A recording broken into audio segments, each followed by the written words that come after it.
అందరికీ నమస్తే అండి. సొంత ఇల్లు నిర్మించుకోవాలనే కల ప్రతి ఒక్కరికి ఉంటుంది.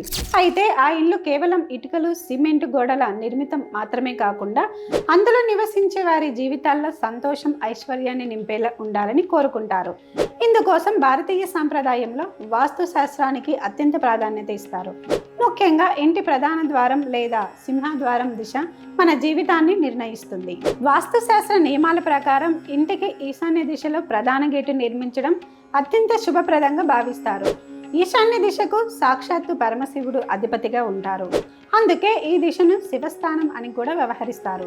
అదేవిధంగా దేవగురువైన బృహస్పతి గ్రహం ఈ దిశను పాలిస్తుంది.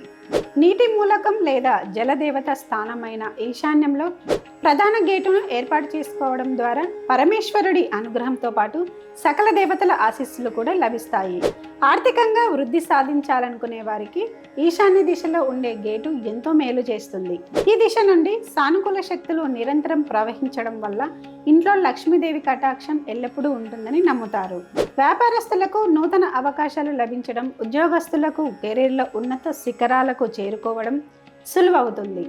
అనవసరపు వృధా ఖర్చులు తగ్గి ఆర్థిక స్థిరత్వం ఏర్పడటానికి ఈ గేటు అనుకూలిస్తుంది. కుటుంబంలో సంతోషం, ప్రశాంతత నెలకొనడానికి కూడా ఈ దిశ ఎంతగానో సహాయపడుతుంది.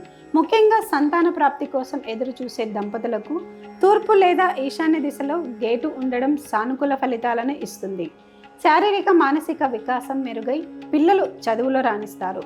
అలాగే కుటుంబ సభ్యుల మధ్య పరస్పర అవగాహన పెరిగి వివాహాది శుభకార్యాలు కూడా ఎలాంటి అడ్డంకులు లేకుండా సకాలంలో పూర్తవుతాయి.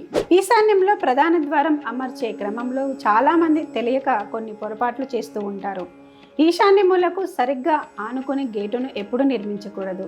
తూర్పు సరిహద్దు గోడకు ఈశాన్యం వైపుగా ఉండే ఉత్తర సరిహద్దు గోడకు ఈశాన్యం వైపు కొద్దిగా స్థలం వదిలి మాత్రమే గేటు అమర్చాలి. గోడ మూలకు పూర్తిగా ఆనిచ్చి గేటును పెట్టడం వల్ల వాస్తు దోషాలు ఏర్పడే ప్రమాదం ఉంది.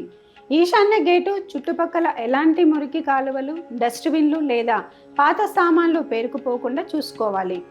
ఈ ప్రదేశం ఎప్పుడు ప్రశాంతంగా వెలుతురుతో నిండి ఉండేలా చూసుకోవాలి. ప్రధాన గేటుకు నేరుగా అడ్డంకులు ఉండడం కూడా మంచిది కాదు.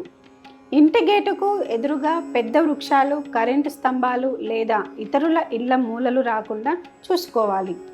వీటిని వాస్తుశాస్త్రంలో ద్వారదోషాలుగా పిలుస్తారు. ఇటువంటి అడ్డంకులు ఉంటే వాటి నివారణకు గేటు పైన లేదా పక్కన స్వస్తిక్ లేదా ఓం గుర్తులను ఉంచడం వల్ల కొంత వరకు దోష నివారణ జరుగుతుంది.